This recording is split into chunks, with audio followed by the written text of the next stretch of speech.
Yes तो hello everyone, Rahul hair. आज हम आजाद भारत की सबसे बड़े सेक्स स्कैंडल केस के बारे में बात करने वाले हैं। साल था 1992। राजस्थान के अजमेर शहर में पिछले कुछ महीने से कई अजीब घटनाएं घट रही थी। एक के बाद एक कई लड़कियों ने खुदकुशी कर ली थी। कई लड़कियां तो खुद को घरों में कैद कर ली थी। कई लड़कियां तो पागल भी हो गई थी। ये सारी लड़कियां सोफिया सेकेंडरी स्कूल की लड़कियां थी। जब इस सवाल को ढूंढने की कोशिश की गई कि आखिर सोफिया सेकेंडरी स्कूल की लड़कियां खुदकुशी क्यों कर रही है और स्कूल को छोड़कर क्यों जा रही है, साथ ही ये सारी लड़कियां पागल सी क्यों रहने लगी है, जब इस सच्चाई से पर्दा उठाता हर किसी का रोंगटे खड़े हो गए। तो अजमेर में भूचाल आ गया। लाखों लोगों का आस्था का केंद्र अजमेर शरीफ दरगाह से जुड़े लोगों ने एक ऐसे घिनौने काम का अंजाम दिया था जिसे सुनकर आपके खून खौल उठेंगे और उन्हें मारने का दिल करेगा। जब इस जुर्म का अंजाम दिया जा रहा था तो सभी ने अपने आंखों को बंद कर इस जुर्म को होने दिया और आज भी इस घटना को लोगों से छुपाने की कोशिश की जाती है। शायद आप भी इस घटना के बारे में नहीं जानते होंगे। ये कोई आम घटना नहीं थी। इसके ऊपर हाल ही में एक मूवी आई है जिसका नाम है अजमेर 92। अब तक की आजाद भारत में अंजाम दी गई सबसे बड़ी सेक्स स्कैंडल थी। चंद लोगों ने मिलकर 2, 4, 10, 20 नहीं बल्कि 250 लड़कियों को अपना हवस का शिकार बनाया। शिकार बनने वाली लड़कियों में मामूली ड्राइवर की बेटी से लेकर बड़े अफसर की आला अधिकारी की बेटियां भी शामिल थी। तो आखिर ये सिलसिला कैसे शुरू हुआ,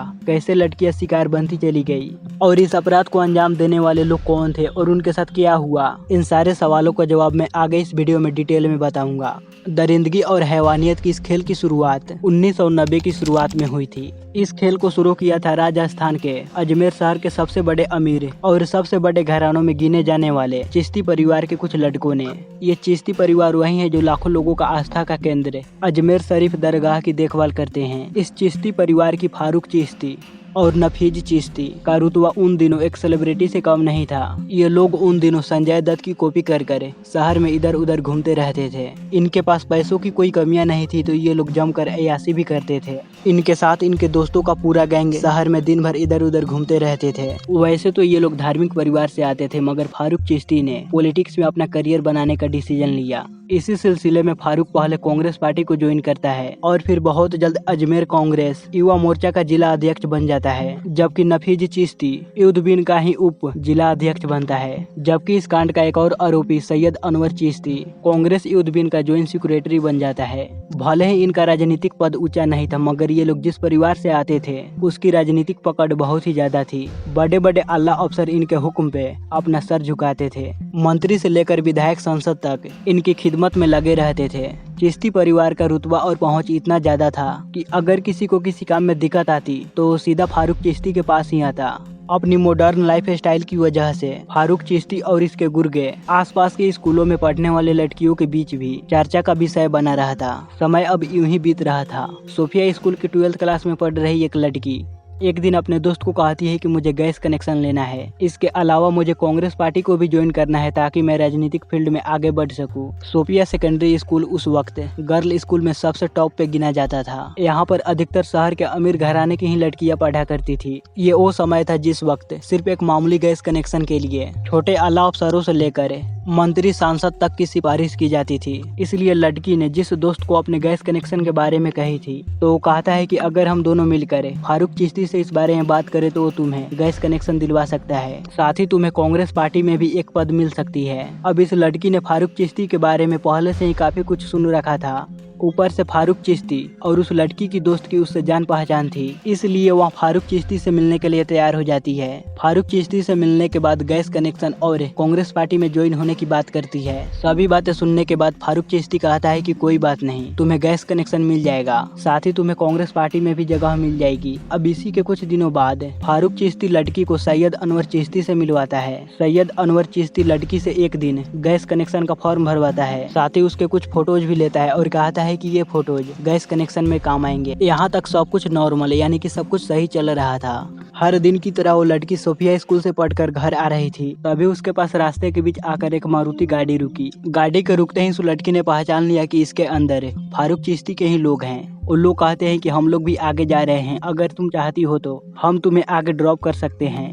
अब लड़की इनसे कई बार मिल चुकी थी तो लड़की इनके साथ जाने के लिए हाँ कहती है। लड़की गाड़ी के अंदर बैठ जाती है। अब गाड़ी चलने लगती है। गाड़ी चलते चलते मेन रोड को छोड़कर दूसरी रास्ते पे मुड़ जाती है। लड़की को जब शक होता है तो वह इस बारे में पूछती है, मुझे तो घर जाना है, आप लोग मुझे कहाँ ले जा रहे हो? जिस पर वो लोग कहते हैं कि भाई ने तुम्हें अभी जरूरी काम की वजह से फार्म हाउस पे बुलाए हैं। इसके बाद ये लोग लड़की को लेकर फारूक चिश्ती के फार्म हाउस पे चले आते हैं। अब यहाँ उस लड़की के साथ जो वाकया होता है उसे सुनकर आपका कलेजा दहल जाएगा। लड़की के फार्म हाउस आते ही फारूक चिश्ती ने लड़की के साथ कांड किया। कांड करने के दौरान लड़की की कई सारी अश्लील तस्वीरें भी खींची गई। इसके बाद इन लोगों ने लड़की को धमकी दिया कि अगर तुम इस बारे में किसी को भी बताया तो तुम्हारे घर वालों के साथ तुम्हें भी खत्म कर देंगे। इसके अलावा तुम्हारे जो हम लोगों ने म्यूट फोटोज को खींचे हैं उसका पोस्टर बनाकर पूरे शहर में लगवा देंगे, फिर तुम कहीं पर भी अपनी मुंह दिखाने लायक नहीं रहोगी। अब इन सारी धमकियों से लड़की काफी ज्यादा डर गई। वहाँ चुपचाप यहाँ से अपने घर चली गई। वहाँ इस बारे में किसी को भी नहीं बताई। अब इस वाकया के कुछ दिन ही बीते थे मगर स्कूल जाते समय फारूक चिश्ती के लोगों ने फिर से उस लड़की को रोकते हैं और उसे अपने साथ फार्म हाउस लेकर आते हैं। इस बार उस लड़की के साथ कई सारे लोग कांड करते हैं और लास्ट में उस लड़की को वही सारी तस्वीरों को दिखाते हैं जिसे कुछ दिनों पहले ही इन लोगों ने लिया था। तस्वीरें दिखाने के बाद ये लोग इस लड़की को कहते हैं कि अगर तुम चाहती हो कि हम तुम्हारे तस्वीर को वापस कर दे या फिर इस तस्वीर को फाड़ फेंके तो इसके बदले में तुम्हें अपनी एक दोस्त को हम लोगों के पास लाना पड़ेगा।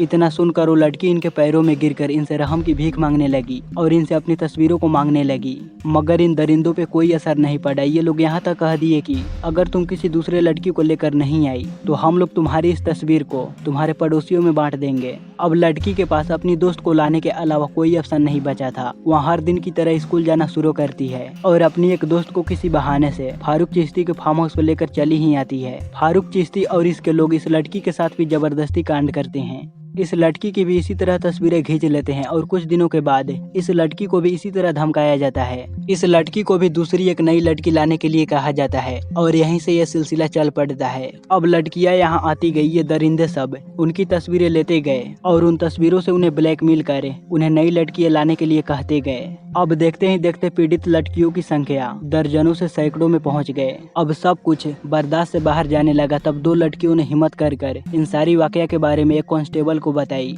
अब सारी वाकया जानने के बाद पुलिस कांस्टेबल ने इन सारी वाकया के बारे में जाकर अपने बड़े अफसर को बताया। शुरुआती जांच में ही इन्हें मालूम पड़ गया कि बड़े पैमाने पर लड़कियों के साथ कांड किए जा रहे हैं। शायद पुलिस उसी वक्त कोई एक्शन ले लेती तो ये सिलसिला वहीं खत्म हो जाती। मगर जांच में जब सामने आता है कि शहर के सबसे बड़े परिवार के लोग शामिल हैं, तो पुलिस वाले इस मामले को वहीं दबा कर इस केस को रफा दफा कर देते हैं। इसके बाद इन दरिंदों की दरिंदगी और भी ज्यादा बढ़ जाती है। ये लोग अपने गैंग में नए नए लोगों को जुड़ना शुरू कर दिया था। यहाँ तक कि ब्लैकमेल के जरिए लड़की को पहुंचाकर मंगवाना शुरू कर दिए थे। पहले लड़कियां फारूक चिश्ती के फार्म हाउस पे आती थी मगर अब लड़कियों को नई नई जगह पे भेजे जाने लगे। अब एक ही लड़की के साथ कई सारे लोग एक ही दिन में कई बार कांड करते थे। ये वो समय था जिस समय स्मार्ट कैमरे या फिर डिजिटल कैमरे आम बात नहीं थी। फोटो पुराने जमाने के रील वाले कैमरे से लिए जाते थे, फिर उन रील से फोटो निकालने के लिए उन्हें लैब में भेजा जाता था। फारूक चिश्ती की दोस्ती महेश लुधानी नाम के एक शख्स के साथ थी। महेश लुधानी शहर में एक बड़ा सा कलर लैब को चलाता था। लड़कियों के साथ कांड करने के बाद जो तस्वीरें खींची जाती थी उस रील को साफ करने के लिए इसी महेश लुधानी के कलर लैब में भेजी जाती थी। शुरू में तो गुपचुप तरीके से रील से फोटो निकालने के बाद उसे फारूक चिश्ती तक पहुंचा दिया जाता था। मगर जैसे जैसे लड़कियों की संख्या बढ़ती गई वैसे वैसे फोटो लैब का भी काम बढ़ता चला गया। इसके अलावा अब लैब में काम करने वाले लोगों ने भी फायदा उठाना शुरू कर दिया। दरअसल जो रील साफ करने के लिए लैब में आती थी उसे एक तस्वीर निकाल कर फारूक चिश्ती के यहाँ भेज दिया जाता था और उस फोटोज की कई सारी कॉपीज बनाई जाती थी। अब लैब में काम करने वाले लड़कों ने दूसरा गंदा काम खेलना शुरू कर दिया। दरअसल ये लोग खुद पुरानी तस्वीरों को निकाल कर पीड़ित लड़कियों तक जाने लगे और उन सारी लड़कियों को ब्लैकमेल करना शुरू कर दिया। वो लड़कियों को फोटो वापस करने के बदले में पैसे लेते थे या फिर वो लोग भी उन लड़कियों के साथ कांड करते थे। इसके बाद फोटो लैब वालों की दरिंदगी इतनी ज्यादा बढ़ गई कि वो लड़कियों की फोटोज को बेचना शुरू कर दिए। अब जो आदमी जिस लड़की की फोटोज को खरीदता था वहाँ खुद ही उसे कांटेक्ट करता था, फिर वहीं ब्लैकमेली वाला खेल शुरू हो जाता था। स्थिति तो ये बन गई कि एक ही लड़की की दर्जनों जेरॉक्स कॉपी बना दी गई। उन सारी फोटोज को अलग अलग लोगों से बेचा गया और वो अलग अलग लोग खुद ही उन लड़कियों से कांटेक्ट किया और उन्हें ब्लैकमेल की, या फिर कईयों ने तो उन लड़कियों के साथ कांड भी किए। कुल मिलाकर लड़की फोटो उनके साथ ब्लैकमेली और उनके साथ किए गए कांड, कुल मिलाकर ये एक ऐसा जाल बिछ गया जिसके अंदर अजमेर शहर की लड़कियां उलझती चली गई। इन लड़कियों को बचाने वाला कोई नहीं था। अब तो जिस किसी को भी तस्वीर हाथ लगती वहाँ लड़कियों से पैसे लेते या फिर उन्हें ब्लैकमेल करते या फिर उनके साथ कांड करते। यहाँ तक कि फारूक चिश्ती के ड्राइवर नौकरों ने भी लड़कियों के साथ कांड करना शुरू कर दिया था। अब बड़े बड़े पार्टियों में भी लड़कियों को बुलाए जाने लगे, जहाँ पर एक ही लड़की के साथ कई सारे लोग कांड किया करते थे। इसके अंदर बड़े बड़े परिवार के लड़कों के अलावा लोकल पॉलिटिशियन भी शामिल होते थे। अब ये सारा कांड इसलिए चल रहा था क्योंकि लोगों को भी मालूम पड़ चुका था कि इन सारी वाकया के बारे में प्रशासन को मालूम है, मगर चिश्ती परिवार के लड़कों को इस कांड में शामिल होने की वजह से कोई भी एक्शन नहीं लिया जा रहा था। कथित तौर पे अब तक फारूक चिश्ती और उसके लोग 200 से 300 लड़कियों का अपना हवस का शिकार बना चुके थे। वहीं पहले अधिकतर लड़कियां सोफिया सेकेंडरी स्कूल के थी। अब सावित्री स्कूल के लड़कियों के साथ भी लोगों ने ब्लैकमेल कर कांड करना शुरू कर दिया था। 1990 से शुरू हुआ ये खेल 1992 तक भी जारी था। अब इस गंदे खेल के बारे में स्थानीय स्तर पे काम कर रहे पत्रकारों, पुलिस तथा राजनेताओं को भी मालूम पड़ चुकी थी, मगर इनमें से कोई भी इन लड़कियों की मदद करने और इन दरिंदों के खिलाफ खड़ा होने के लिए सामने नहीं आ रहा था। जबकि तो उल्टा हुआ, वहाँ पर कई सारे पत्रकारों ने लड़कियों की तस्वीरों को हासिल किया, उन्हें ब्लैकमेल किया। उनमें से कईयों ने उनसे पैसे मांगे तो उनमें से कईयों ने उनके साथ कांड किए। जिस लैब में लड़कियों की म्यूट तस्वीर को निकाली जाती थी वहाँ पर पुरुषोत्तम नाम का लड़का भी काम किया करता था। एक दिन पुरुषोत्तम देखता है कि मेरा देवेंद्र जैन नाम का पड़ोसी एक अडल्ट मैगजीन को देख रहा है। ऐसा देख पुरुषोत्तम कहता है, ये तुम क्या देख रहे हो? तब वहाँ पुरुषोत्तम को कहता है कि ये तो कुछ भी नहीं है, मैं तुम्हें असल चीज दिखा सकता हूँ।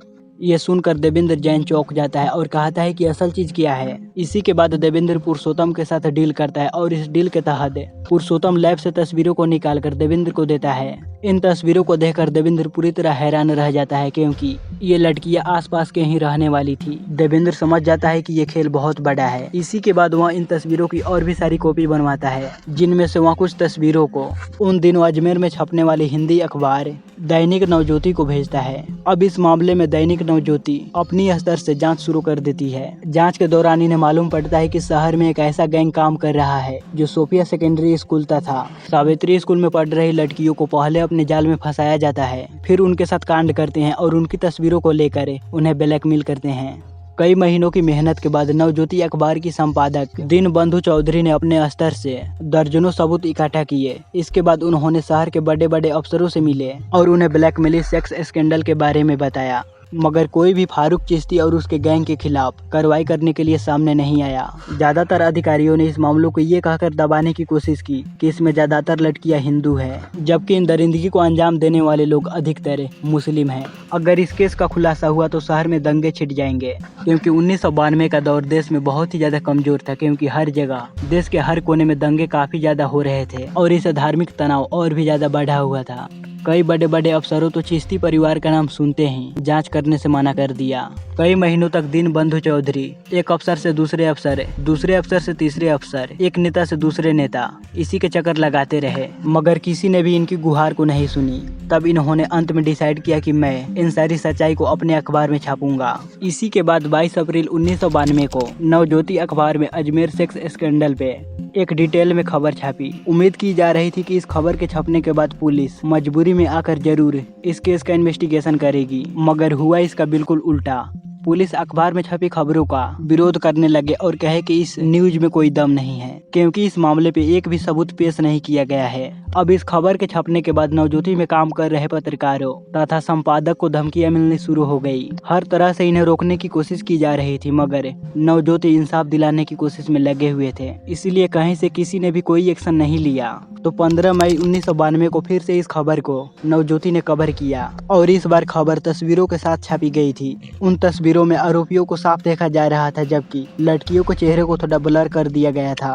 15 मई के अलावा अगले दिन 16 मई 1992 को भी इस खबर को बहुत ही विस्तार तरीके से छापा गया। इसमें दर्जनों लड़कियों की तस्वीरों को धुंधली कर छापी गई। अब इस बार खबर सबूत के साथ छापी गई थी तो आम जनता सड़कों पे उतर आए।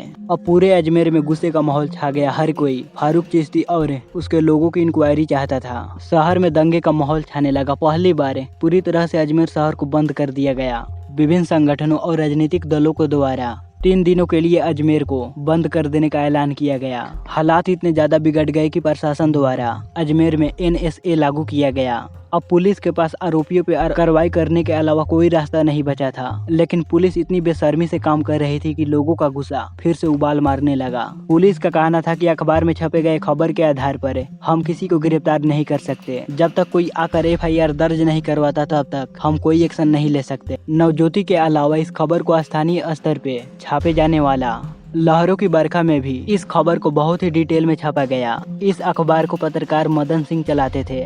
उन्होंने दिन रात इसी केस पे काम किया और रोज रोज नए खुलासे करते गए। इसका परिणाम ये निकला कि मदन सिंह को धमकियां मिलनी शुरू हो गई। एक दिन तो उनके ऊपर जानलेवा हमला भी हुआ। हालांकि वो हमले में बच गए और उन्हें हॉस्पिटल में एडमिट करा दिया गया। जिस हॉस्पिटल में मदन सिंह का इलाज हो रहा था उसके बाहर कुछ पुलिस ऑफिसरों को तैनात कर दिया गया उनकी सुरक्षा के लिए। इसके अलावा कुछ लोग हॉस्पिटल में घुस गए और वे लोग मदन सिंह को गोलियों से धुन कर रख दिए। मदन सिंह से जुड़ी एक अपडेट जनवरी 2023 में ही आई है। इस अपडेट के बारे में मैं आपको वीडियो में आगे बताऊंगा। Coming back to main story. अब सभी खुलासे के बाद पुलिस आरोपियों को अरेस्ट करने के लिए FIR का इंतजार करने लगे, मगर लड़कियों को इस तरह से डराया धमकाया गया था कि कोई भी लड़की अपना FIR दर्ज करवाने के लिए सामने नहीं आ रही थी। बाद में कई NGO ने सामने आकर फोटो के आधार पर लड़कियों को पता लगाकर आरोपियों के खिलाफ शिकायत दर्ज कराने के लिए समझाने लगे। इनकी मेहनत रंग लाई। कुल 30 लड़कियां सामने आई FIR दर्ज कराने के लिए। इन्होंने पुलिस में जाकर अपना शिकायत दर्ज करवाई। जैसे ही 30 लड़कियां सामने आई अपनी शिकायत दर्ज कराने के लिए, तो उनके साथ फिर से हैवानियत का खेल शुरू हो गया। दरअसल उन्हें हर तरह से डराया धमकाया जाने लगा। आरोपियों ने उन लड़कियों को पुलिस थाने जाने से रोकने के लिए अपनी पूरी ताकत लगा दी। इसका नतीजा ये निकला कि जहां पहली बार 30 लड़कियां सामने आई, उनमें से ज्यादातर लड़कियां दोबारा कभी थाने की तरफ गई ही नहीं। यहाँ तक कि कुछ लड़कियां दोबारा गई मगर वहां बाद में पीछे हट गई और अंत में सिर्फ 2 लड़कियां ही शिकायतकर्ता के तौर पे बच पाई। इस केस में जितनी भी लड़कियों का नाम पीड़ित के तौर पे शामिल था, उनमें से ज्यादातर लड़कियों के परिवार तत्काल ही इस शहर को ही छोड़ दिए और वो कहीं अनजान जगह रहने के लिए चले गए। खैर, अब पुलिस में कुछ FIR दर्ज हो गई थी। उसी के आधार पे जांच आगे बढ़ी और गिरफ्तारी का सिलसिला शुरू हुआ। 30 मई 1992 को पहला इस केस में FIR दर्ज हुआ। कमाल की बात तो ये थी कि इस पहली FIR में नफीज चिश्ती और फारूक चिश्ती का नाम को शामिल नहीं किया गया था। हालांकि आगे के जांच के दौरान फारूक चिश्ती, नफीज चिश्ती और सैयद अनवर चिश्ती को इस पूरे केस का मास्टरमाइंड बताया गया। FIR दर्ज होने के बाद 18 लोगों की पहचान आरोपियों के तौर पे की गई। आरोपी बनाए गए लोगों में फारूक चिश्ती, नफीज चिश्ती और अनवर चिश्ती के अलावा कैलाश सोनी, महेश लुदानी, हरीश तोलानी, शंभू इत्यादि लोग इस केस में शामिल थे। जांच में ये भी सामने आया कि पीड़ित लड़कियां एक ही धर्म की नहीं थी, जबकि कई लड़कियां तो नफीज और फारूक चिश्ती की रिश्तेदार भी थी। जांच के बाद पुलिस ने करीबन 250 पन्नों की चार्जशीट कोर्ट में पेश की। 3 मास्टरमाइंड लोगों सहित 12 लोगों के खिलाफ चार्जशीट फाइल की गई थी। चार्जशीट में कैलाश सोनी, हरीश तोलानी, फारूक चिश्ती, इशरत अली, मोइजुल्ला उर्फ पुतन इलाहाबादी, परवेज अंसारी, पुरुषोत्तम, महेश लुदानी, अनवर चिश्ती, शंभू, चौर चिश्ती तथा नफीज, इन सारे लोगों का नाम शामिल था। इस मामले की सुनवाई अजमेर सेशन कोर्ट में हुई। लगभग 6 साल की सुनवाई के बाद 18 मई 1998 को अजमेर सेशन कोर्ट द्वारा 18 में से 8 आरोपियों को लड़कियों के साथ कांड करने और उनका अपहरण करने के जुर्म में उन्हें उम्र कैद की सजा सुनाई गई। सजा पाने वाले लोगों में मोइजुल्ला उर्फ पुतन, परवेज अंसारी, इशरत अली, महेश लुदानी, कैलाश सोनी, सैयद अनवर चिश्ती, हरीश तोलानी तथा शमसुद्दीन, ये सारे लोग शामिल थे। इन सजा पाए लोगों के अलावा बाकी लोगों के खिलाफ जांच जारी थी, जबकि इनमें से कुछ लोग फरार थे। फरार हुए आरोपियों में एक आरोपी नफीज चिश्ती भी शामिल था, जिसे 2003 में गिरफ्तार किया गया, जबकि दूसरे फरार हुए आरोपी इकबाल भट्ट को 2005 में गिरफ्तार किया गया। सजा पाए लोगों ने सजा के खिलाफ राजस्थान हाई कोर्ट और सुप्रीम कोर्ट में अपील कर दी। पहले हाई कोर्ट ने कई सबूत के आधार पर कई आरोपियों को बरी कर दिया। फिर सुप्रीम कोर्ट ने 4 आरोपियों को उम्र कैद की दी गई सजा को बहुत कड़ी सजा बताते हुए इस सजा को कम करने का फैसला किया और उन्हें सिर्फ सजा के तौर पे 10 साल की सजा दी गई। इस केस के मुख्य आरोपी में से फारूक चिश्ती इतना ज्यादा शातिर था कि उसने खुद को फर्जी मेडिकल कागज के आधार पर पागल घोषित करवा दिया। कोर्ट भी उसे सही मानते हुए शुरुआती ट्रायल में उसे कोई सजा नहीं दी और उसे बरी कर दिया गया। मगर 2007 में फास्ट ट्रैक कोर्ट में फारूक चिश्ती को उम्र कैद की सजा सुनाई। केस अभी भी खत्म नहीं हुए थे, बल्कि कुछ मामले अभी भी राजस्थान के कोर्ट में पेंडिंग था। 2013 में राजस्थान कोर्ट ने फारूक चिश्ती को दी गई उम्र कैद की सजा को कम करते हुए ये कहकर जेल से रिहा करने का फैसला किया कि फारूक चिश्ती जेल में काफी समय काट चुका है। इसी के बाद फारूक चिश्ती को जेल से रिहा कर दिया गया। इस केस में सोहेल गानी नाम का शख्स बहुत ही दिनों से गायब चल रहा था। उसने 26 साल बाद यानी कि 2018 में कोर्ट में जाकर खुद को सरेंडर किया। फिलहाल इसे कोई भी सजा नहीं दी गई है और ये बेल पे है। इसके अलावा इस केस का एक और आरोपी आज भी फरार है। बताया जा रहा है कि वो इस वक्त अमेरिका में है। उसके खिलाफ रेड क्वार्टर नोटिस भी जारी किया गया है।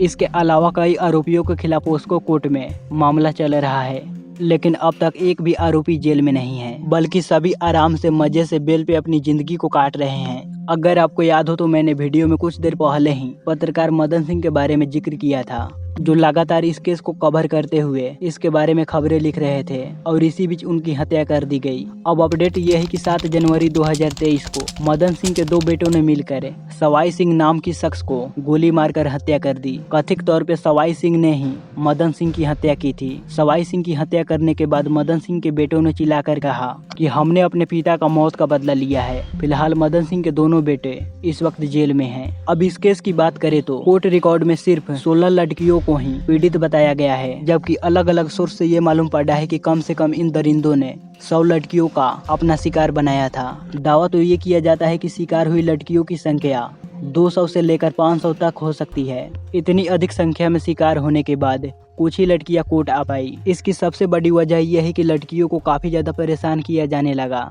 इस वजह से कम 6 लड़कियों ने खुदकुशी कर ली थी। एक के बाद एक लगातार 6 लड़कियों ने खुदकुशी कर ली। तब जाकर सोफिया स्कूल सामने आया और फिर इस केस का हर एक पहलू खुलना शुरू हुआ। उस दौर में सोफिया स्कूल तथा सावित्री स्कूल में पढ़ने वाली लड़कियों ने इस केस के खुलासे के बाद स्कूल को ही छोड़ दिया। कईयों ने तो शहर को ही छोड़ दिया। हालात तो ऐसे हो गए थे कि अजमेर शहर की लड़कियों की शादियां बहुत ही मुश्किल से हो पा रही थी।